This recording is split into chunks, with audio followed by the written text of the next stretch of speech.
Good to see you again this morning. And a couple of weeks ago, Forrest fussed at me for only doing one question in a lesson. He said, it's going to take us forever. Well, that's okay. So then I did like 5 in a row in one lesson. We're back to one. So that's just the way it goes. Let me ask you, what if somebody came to you and said, what's wrong with going to the casino? I mean, if you're just going to have a little fun. What's wrong with that?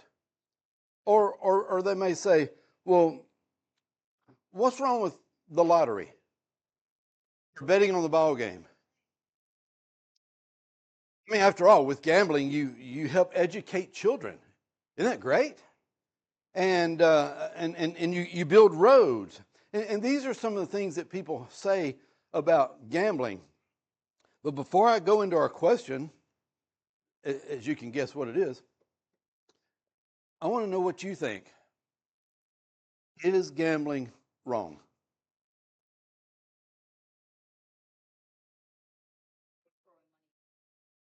Okay? Don't want to throw money away? Okay. Opens your heart to greed? Well, I'm guilty of a lot of sins. That don't make it right or wrong. Either way, I'm just saying.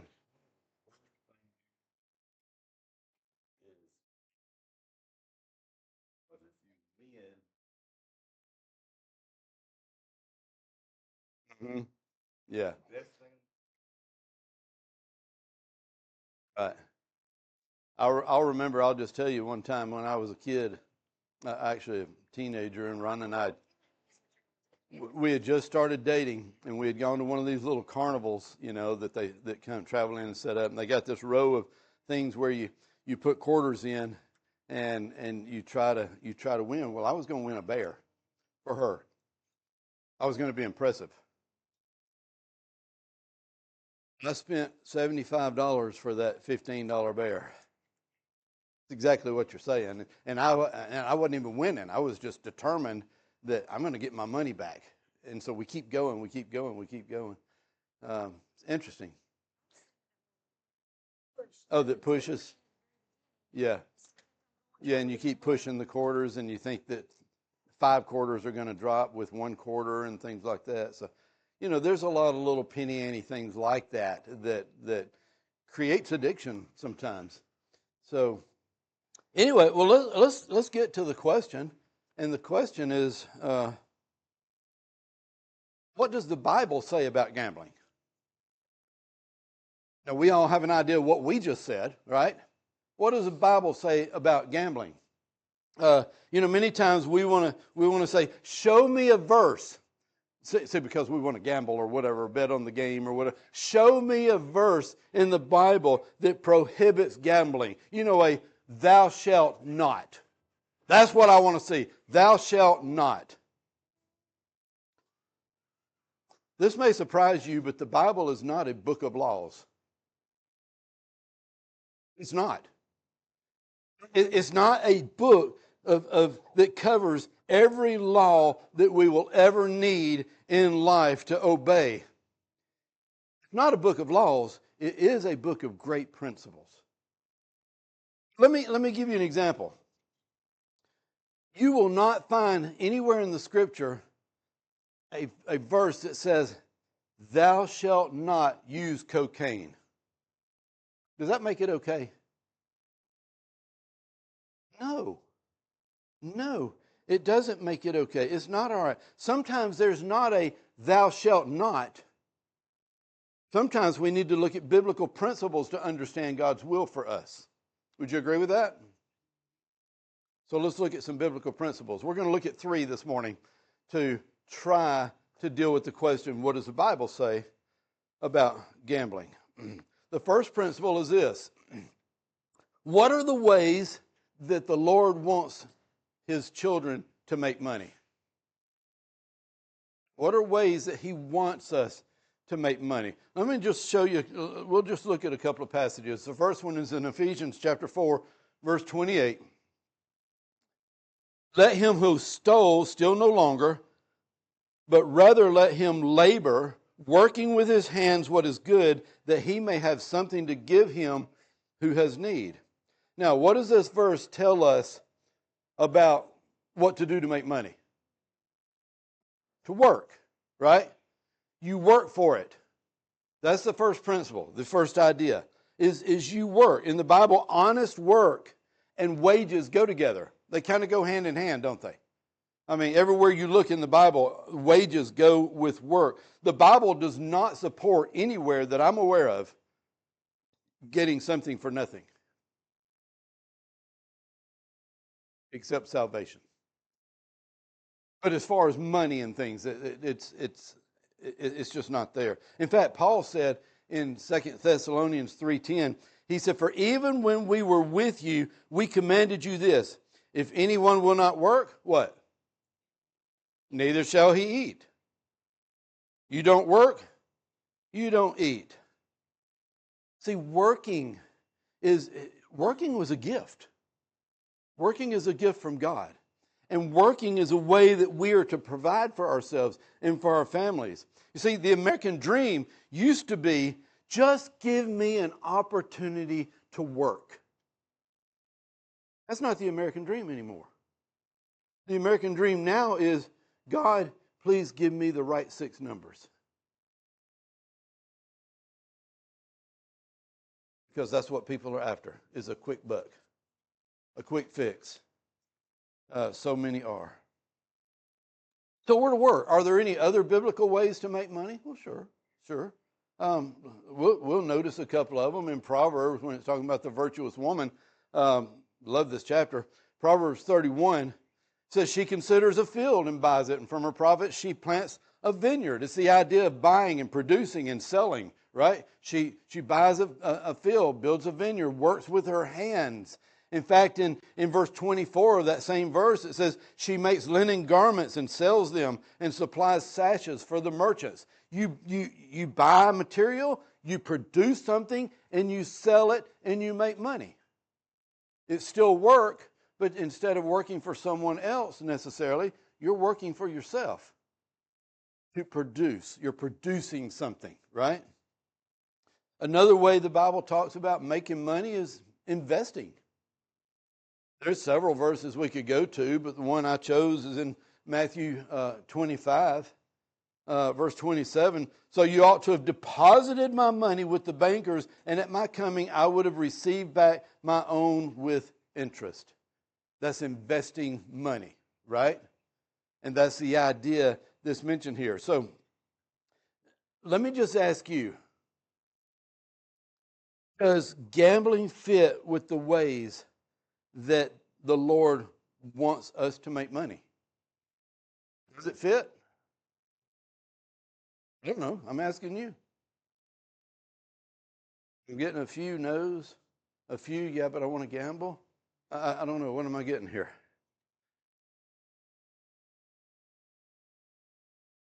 What? Investing? Yeah. It's a very risky investment. Man, you better know it. You better know it. I mean, think about it. Think about the process and what we've looked at. Working, buying and producing and selling and investing. Gambling produces nothing. It simply redistributes money from the hands of the many to the hands of the few. When you gamble, you simply want what someone else has. You want what they have worked for. You want their money in exchange for nothing. Is that an accurate description? I believe it is. Second principle. God's principle of love. He laid it out very well in Matthew chapter 22, verses 37 through 40. Jesus said to them, you shall love the Lord your God with all your heart, with all your soul, and with all your mind. This is the first and great commandment. And the second is like it. You shall love your neighbor as yourself. On these 2 commandments hang all of the law and the prophets. Now, I want you to notice, Jesus said, on these two commandments, love God and love your neighbor as yourself, hang all of the law and the prophets. These are the great commandments, right? Because he said, love God. He said, that is the greatest commandment. And the second one is like that. And on these hang the rest of the commandments. What do you think? Does gambling conflict with the principle of love your neighbor as yourself?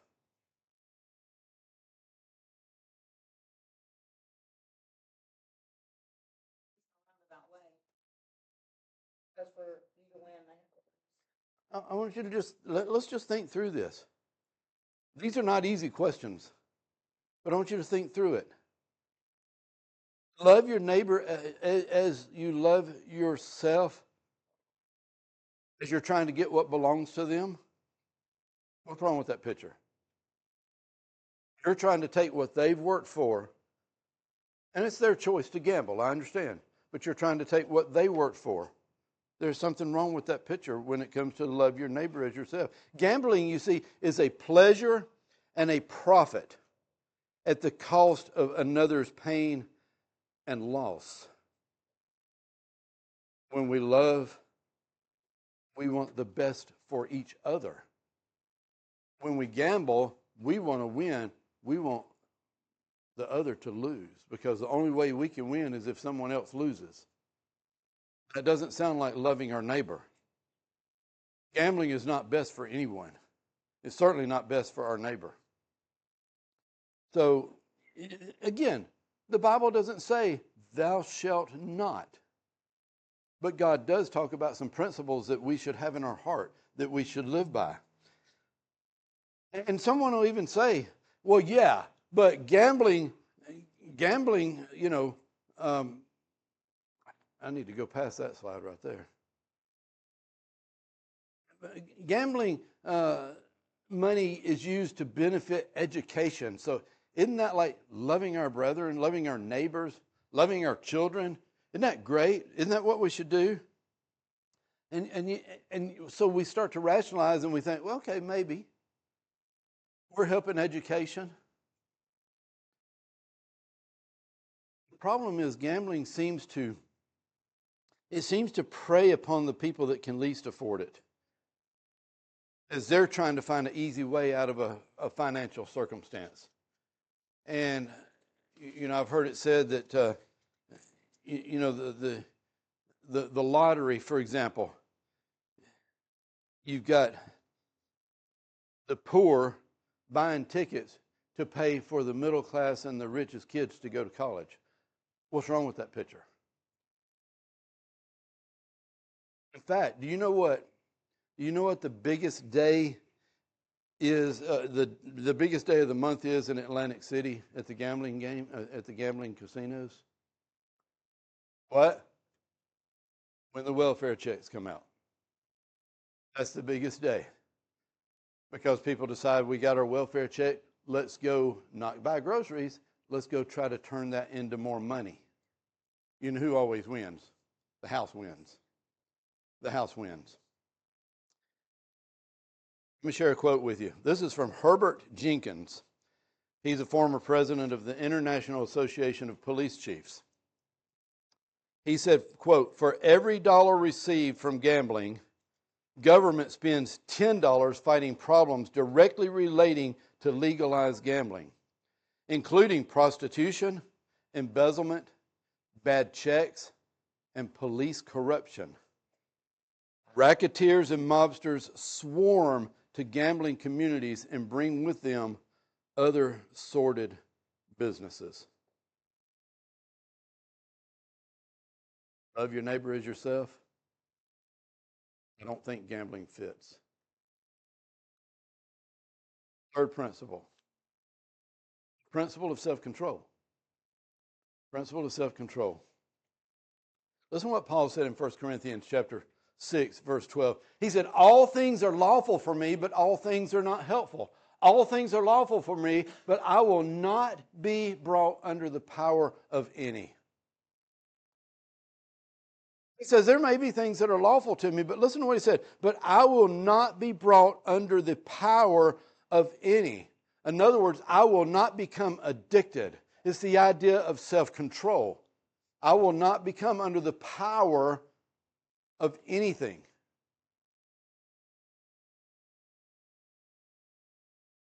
In Galatians 5, 22 and 23, self-control was listed what? As one of the what? The fruits of the Spirit. Self-control. Do you think gambling is addicting? You better believe it. Mark already alluded to that. It's very addicting. And so self-control is one of the things. Can gambling make you lose self-control? Absolutely. Absolutely. I mean, just the very existence of Gamblers Anonymous lets us know that we can lose self-control and become addicted to gambling. Could anybody argue with that? I don't think anyone could argue with that. Many people say that when they gambled for the first time, just for fun, they became compulsive gamblers and became enslaved to gambling. How many people are enslaved to gambling? I don't know. You got it. A lot. A lot. Let me just share some numbers with you, which I just kind of thought they were kind of interesting. In 2025, this year, in 2025, Americans are expected to bet more than 150 billion. That's billion with a B. Americans are expected to bet more than 150 billion in legalized sports gambling. 3.1 billion just on March Madness that just took place. It's a big industry. It's a big enterprise. It's big business. Somebody's making money, but it's usually not the people that are betting. And if that's not astounding, Americans bet more than $500 billion with a T. That's 511 billion actually. Annually with illegal betting. That doesn't even include the casinos and the actual legal Vegas betting. In illegal betting, Americans will bet over $500 billion in illegal betting operations, gambling operations. And that's not to mention the over 1,000 casinos that there are scattered across the United States, 1,011 actually, casinos that are scattered across the country. And this is kind of telling to me. The American Gambling Association, now they're ones that promote gambling and everything. They've got a website and there's a lot of stuff on their website. But something that I dug up and found on their website that I thought was kind of interesting. The American Gambling Association says that they are top marketers of problem gambling helplines like 1-800-GAMBLER. They said, quote, "These are vital sources of support and counseling for those for whom gambling is no longer fun." Isn't that an interesting way of saying for those that are addicted? So they're admitting that gambling is very addicting and creates problems. I was driving down the road the other day. I was listening to the radio and I heard one of these commercials, and they're all over the place, but heard one of these commercials that was talking about either FanDuel or one of the gambling type outfits and sports gambling and things like that. And at the end of the commercial, they said, if you have a gambling problem, call 1-800-GAMBLER. And I thought, here's our addictive product that we're pushing on you. You need to join this and bet this and do FanDuel or whatever it was. I don't remember. And you need to do this. But by the way, it can be very addictive. So if you have a gambling problem, call 1-800-GAMBLER. There's a conflict of interest in that commercial. Would you agree?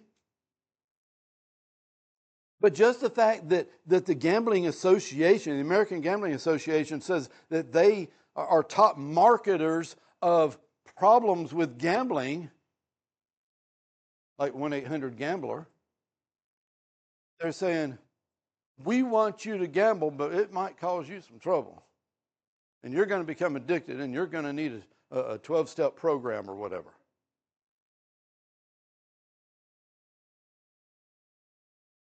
Remember, we're talking about the principle of self-control. That's the point. Yeah, but can't we justify gambling? I've heard people want to justify a lot of things. But, can we justify gambling?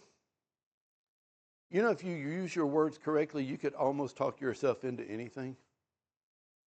You can just about justify whether it's just or not. You can just about justify anything you want to. Can you justify gambling? And so to justify gambling, people will say things like, driving a car is a gamble. Riding in a car with my wife is a gamble. That wasn't necessarily me saying that. That was just a general statement. Stock market is a gamble. Starting a business is a gamble. And so we can justify, well, people gamble all the time. When you drive a car, you walk out of your house, you just walk, and it's a gamble. I can't tell you how many times I've rolled my ankle just trying to walk. It's a gamble.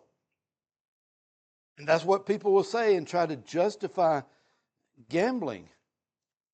But let me ask you something. Let's just really think about this. Do these statements really justify gambling? What do you think? I'm seeing a lot of this. Good job. Good job. I mean, leaving home in a car is a risk. The stock market is a risk. Starting a business is a risk. That doesn't make it a gamble. And so some of you may be thinking, well, how is gambling different from a risk? What's the difference? I mean, seriously. A gamble, a risk? Are we playing with words? What are we doing here? So how is gambling different from taking a risk? I'm glad you asked that because I've got a list. You ready? Gambling violates God's principles of work, love your neighbor, and self-control. Would anybody disagree with that? When the gambler thrives, someone else suffers. How does that work with love your neighbor? When gambling winnings come from gambling losses from others, how does that work with love your neighbor? When you gamble, think about it. When you gamble, nothing is produced, nothing is created, no goods or services are exchanged. That's gambling. Now, with stocks or starting a business or something like that, let's just say stocks, and that's one of the things people would consider a gamble, something very different happens. With stocks or starting a business, businesses are built, right? Goods are created. Services are rendered. Jobs are created, which in turn makes wealth for everybody involved. With gambling, you want to win off of somebody else's losses. With stocks or starting a business or things like that, you want to win for you and you want everybody involved to win. You see the difference? It's still a risk, but it's not gambling. Something much different happens. And then somebody might say, well, yeah, but I just gamble for entertainment. You ever heard anybody say that? I just gamble for entertainment.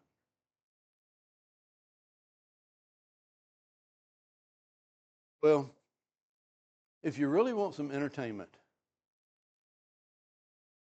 get you a big old bundle of $20 bills and throw them out your car window. And I do believe that that will be more entertaining.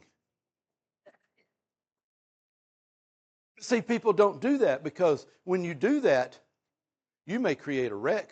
And you may, oh, this is cool. Look at these people. I stopped traffic on the interstate, and look at these people. They're going after all this money. Man, that was so cool. But see, there's no opportunity for a jackpot. Nobody does that. Actually, where I got this, one person had done that. Forget it. I want to say it was $200,000 that they threw out the window. If I remember the story that I got this picture from. You want some entertainment? That would be entertaining. God has given us principles to follow on work and on loving others and on self-control. And it at least seems to me that gambling violates these principles. Is there a thou shalt not gamble in the Bible? No. In fact, there's really not much said about gambling in the Bible.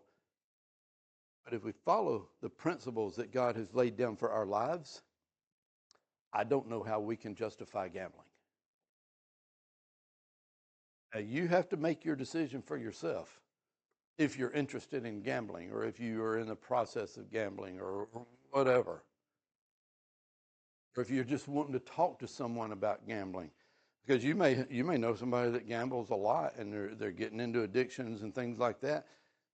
And they'll say, well, the Bible doesn't say I can't. No, it doesn't. But it tells us how to live our lives. And that just doesn't seem to fit. And that's all I got to say about that. I hope that helps. Actually, I've got more to say about that, and we'll talk about it in class. So, it's good to be here together. It really is. You know, I'm going to shift gears a little bit and change subjects, and because we got a few minutes, and I don't want y'all to be done early. That would be terrible. Last week, we gathered together at Palisades. Most of us did. Okay, some were on vacation and such. And I'm getting tired of this vacation thing. Y'all got to stop this. Okay, until I go. When I go, it'll be different. Do I? I know it. Yeah, for real. Jealous. But I remember we were sitting out in nature, and we talked about the psalm where God created everything and how perfect it was and how everything went together. If y'all remember Psalm 104, by the way. And so we talked about that and just looked at nature and the rocks and the trees and all this stuff and how everything perfectly worked together and how he created this, which leads to this, which leads to this, and how everything works together. And it so amazed me that I just had to share it with you when I was reading that. And then we talked about something, and there's something that he said in his lesson about prayer that I haven't gotten out of my mind yet because it impressed me so much. And that was the fact that when we praise God in prayer, you remember the Lord's Prayer, the model prayer, and hallowed be your name and all that. And I'm sort of repeating what he said a little way, but it just impressed me and made an impression on me. Not that he said it, but the reality of it. He said, you know, when we spend half of our prayer glorifying God, it makes us realize what we're about to pray for is just really not that important. And I've been thinking about that, and I'm maybe going to do a lesson on prayer pretty soon that kind of expounds a little bit. And then Forrest talked about rust.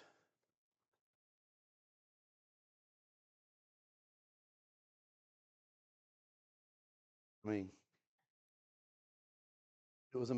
it was really, really good because we we can get rusty in our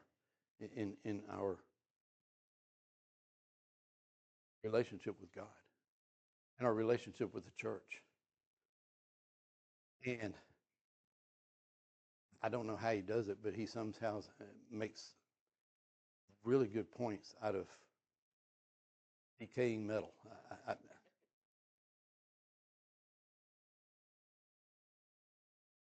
But the point I'm making is that when we get together, there's something special about it. You know? There's something special about it. And that specialness is not because of anything that we are, it's because of who God is and what he makes us together. And what he makes us together is a family. Not just a group of people that happen to believe the same thing, but a family. And I really believe that about us. And I love this family. I mean, I truly do. And I want us all to stay a faithful part of that family. And when one person is struggling in life, we all kind of struggle with that, because we all care. And I say all that to say that if you've got things in your life that you're struggling with, sin in your life, that you're struggling to remain faithful, that you've got these maybe addictions and things like that going on, or whatever happening in your life, not only is God here for you, not only did Jesus die for you, but we're here for you. We're here to help. We're here to support. We're here to draw each other closer to God. Isn't that a beautiful thing?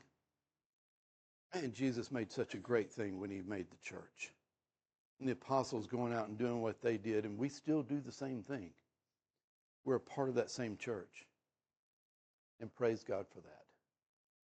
If there's anything we can do to help you to be closer to God, to be right with God, to be in the right relationship, if you're like that prodigal son that got away from the father and thought, I'm going to do things on my own, and then you realize, I am no good without the Father, let us help you come back to him. Whatever we can do to help you, let us know right now while we stand and sing.